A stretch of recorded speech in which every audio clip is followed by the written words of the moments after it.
Hello students, welcome back to Shubham lecturer channel. तो student, इस video में हम क्लास 12 ऑर्गेनिक केमिस्ट्री या कार्बनिक रसायन के 4 महत्वपूर्ण प्रश्न उत्तर को पढ़ेंगे, यानी कि 4 मोस्ट इम्पॉर्टेंट क्वेश्चन आंसर जो कि आपके बोर्ड एग्जाम में पूछे जा सकते हैं। तो स्टूडेंट, जो ये 4 क्वेश्चन होंगे ये आपके जैव अणु चैप्टर से होंगे, जिसे हम कहते हैं इंग्लिश में बायोमोलिक्यूल। ठीक है, इस चैप्टर के हम 4 मोस्ट इंपॉर्टेंट क्वेश्चन आंसर को पढ़ेंगे। देखिए, ये चारों क्वेश्चन जो है आपके बोर्ड एग्जाम के लिए मोस्ट इंपॉर्टेंट है और कई बार पूछे जा चुके हैं। अगर आप लास्ट तक देखते हैं जो क्वेश्चंस मैंने इसमें इंक्लूड किए हैं वो आपको आसानी से क्लियर हो जाएंगे। ये क्वेश्चंस इजी हैं, पहले आप इजी से बेसिक से शुरुआत करेंगे, उसके बाद में हम धीरे धीरे लघु उत्तरीय, ठीक है, सभी क्वेश्चन को डिस्कस करेंगे। तो देखिए, फर्स्ट क्वेश्चन इसमें है, जैव अणु में मोनोसैकेराइड क्या होते हैं। जैव अणु में आपको यही सब पढ़ना होता है कि कार्बोहाइड्रेट, मोनोसैकेराइड, ठीक है, डीएनए, प्रोटीन, न्यूक्लिक अम्ल, ये सब, इन सब के बारे में पढ़ना होता है। तो देखिए, मोनोसैकेराइड क्या होते हैं। तो वे कार्बोहाइड्रेट, मोनोसैकेराइड जो है ये कार्बोहाइड्रेट का एक पार्ट है। ठीक है, तो वे कार्बोहाइड्रेट जो छोटे अणुओं में जल अपघटित नहीं हो सकते मोनोसैकेराइड कहलाते हैं। यानी कि ये ऐसे कार्बोहाइड्रेट होते हैं जो छोटे अणुओं में जल अपघटित नहीं हो सकते। ठीक है, अब देखिए, इसका हाइड्रोलिसिस इनका नहीं हो सकता छोटे अणुओं में। जैसे एग्जाम्पल पहले समझ लीजिए, एग्जाम्पल मतलब उदाहरण। ठीक है, तो इसका एग्जाम्पल जो होगा वो आपको पता होगा, ग्लूकोज, ग्लूकोज और फ्रक्टोज। ठीक है, फ्रक्टोज, ये दोनों जो हैं ऐसे कार्बोहाइड्रेट होते हैं जिनका जल अपघटन नहीं हो सकता। तो इन्हीं को हम कहते हैं मोनोसैकेराइड। ये मोनोसैकेराइड के उदाहरण हैं। ठीक है, और मोनोसैकेराइड जो है वो कार्बोहाइड्रेट है। कार्बोहाइड्रेट के कई प्रकार होते हैं, मोनोसैकेराइड, डाइसैकेराइड, ट्राइसैकेराइड, पॉलीसैकेराइड। ठीक है, तो उसी में से ये एक है। इसका फार्मूला जो होता है वो C6H12O6 होता है। हिंदी में क्या, तो C6H12O11O6। ठीक है, ठीक है, तो ये आपका होता है C6H12O6। इसे हम ग्लूकोज का भी फार्मूला ही होता है, फ्रक्टोज का भी, बस इनकी संरचना में डिफरेंस होता है। ऐसे सेकंड क्वेश्चन देखिए, फर्स्ट आपको समझ में आ चुका होगा। सेकंड क्वेश्चन हमारा है कि कार्बोहाइड्रेट को परिभाषित कीजिए, यानी कि कार्बोहाइड्रेट्स होते क्या हैं। मैंने भी आपको बताया मोनोसैकेराइड जो कि कार्बोहाइड्रेट का एक एग्जाम्पल है, यानी कि वर्गीकरण जब हुआ तो मोनोसैकेराइड इसके वर्गीकरण में आया। तो कार्बोहाइड्रेट क्या होते हैं, तो देखिए इसके 2 डेफिनेशन आप कह सकते हैं। एक है कि कार्बोहाइड्रेट ध्रुवण घूर्णक पॉलीहाइड्रोक्सी एल्डिहाइड या कीटोन होते हैं। ठीक है, ये एक डेफिनेशन। या वे पदार्थ होते हैं, ये वे पदार्थ होते हैं जो जल अपघटित होकर मोनोसैकेराइड के कई अणु देते हैं।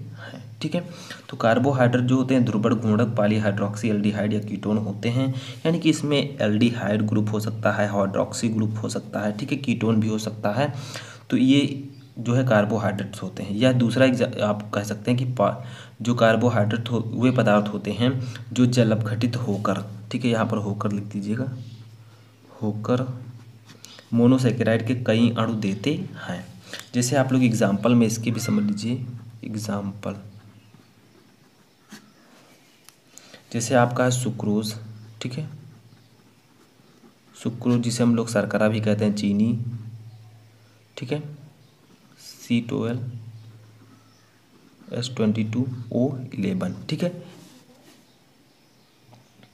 उसके बाद में आपका स्टार्च हो गया, स्टार्च, और उसके बाद में आपका सेलुलोज हो गया। ये सब जो है आपके कार्बोहाइड्रेट होते हैं। इसमें ग्लूकोज, फ्रक्टोज भी आता है। तो कार्बोहाइड्रेट का आपको डेफिनेशन समझ में आ गया। कार्बोहाइड्रेट वे पदार्थ होते हैं जो जल अपघटित होकर मोनोसैकेराइड के कई अणु देते हैं। या फिर कार्बोहाइड्रेट ध्रुवण घूर्णक पॉलीहाइड्रोक्सी एल्डिहाइड या कीटोन होते हैं। एग्जाम्पल में आप सुक्रोज, स्टार्च, सेलुलोज आदि कई भी एग्जाम्पल, कई और एग्जाम्पल्स हैं, उनको लिख सकते हैं। थर्ड क्वेश्चन देखिए क्या है कि इनुलिन से फ्रक्टोज कैसे प्राप्त करते हैं, यानी कि इनुलिन से हम फ्रक्टोज को कैसे प्राप्त करेंगे, समीकरण दीजिए। तो देखिए, सबसे पहले समझिए कैसे हम इसे इन्यूलिन से फ्रक्टोज निकालेंगे। तो देखिए, इन्यूलिन जो होता है वो डहेलिया के पौधों की गांठों से प्राप्त एक प्रकार का स्टार्च है, स्टार्च। ठीक है, इन्यूलिन को तनु H2SO4 के साथ जल अपघटित करने पर फ्रक्टोज औद्योगिक मात्रा में बनता है। ठीक है, अब देखिए इसका रिएक्शन समझ लेते हैं, समीकरण। रासायनिक समीकरण भी इसका देख लेंगे। तो देखिए इन्यूलिन का जो फार्मूला होता है वो होता है C6H10O5, ठीक है।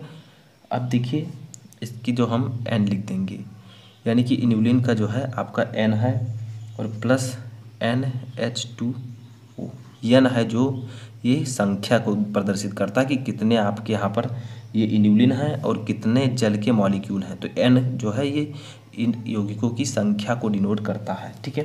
अब बीच में हम लगाएंगे गिव्स आउट।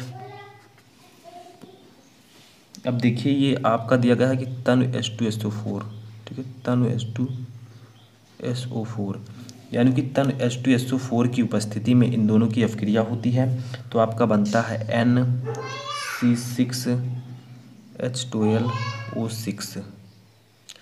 तो देखिए यहाँ पर आपका फ्रक्टोज बन चुका है, ठीक है। तो इसीलिए हम इसे कहेंगे ये है आपका इन्यूलिन, ठीक है।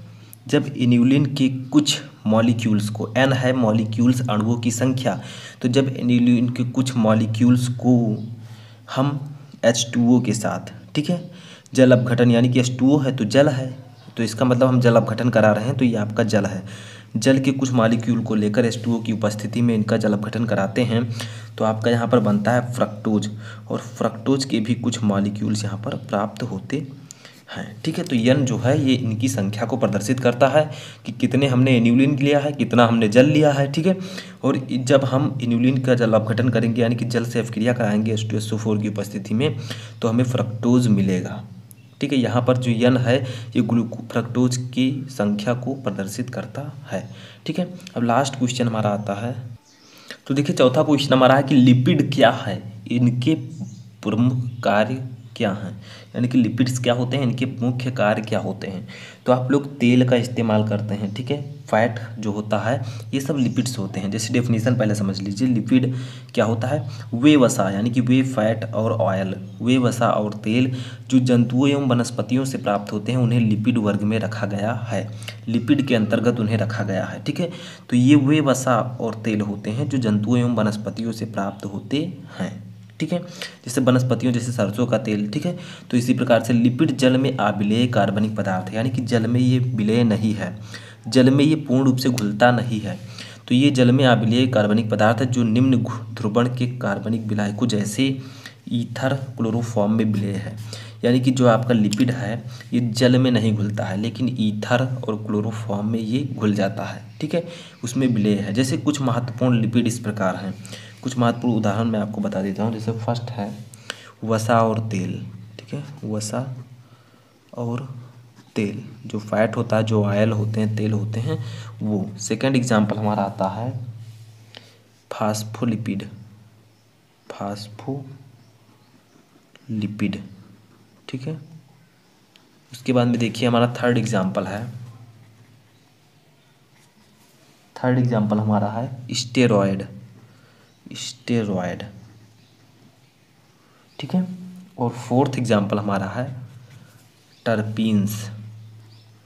तो ये सब कुछ लिपिड्स के नाम हैं जो कि मैंने आपको यहाँ पर बताया है, ठीक है। तो लिपिड क्या होते हैं, वे वसा और तेल जो जंतु एवं वनस्पतियों से प्राप्त होते हैं उन्हें हम लिपिड वर्ग में रखते हैं। लिपिड जल में अविलेय है, यानी कि जल में नहीं घुलता है, और ये ईथर और क्लोरोफॉर्म जैसे ध्रुवण कार्बनिक विलायकों में घुलता है, ठीक है, विलेय है।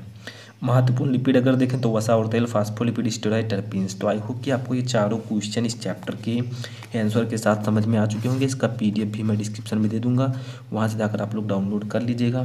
तो वीडियो पसंद हो वीडियो को लाइक करके, चैनल पर नए तो चैनल को सब्सक्राइब कर लें, और कोई भी क्वेरी है तो आप मुझे कमेंट बॉक्स में बता सकते हैं।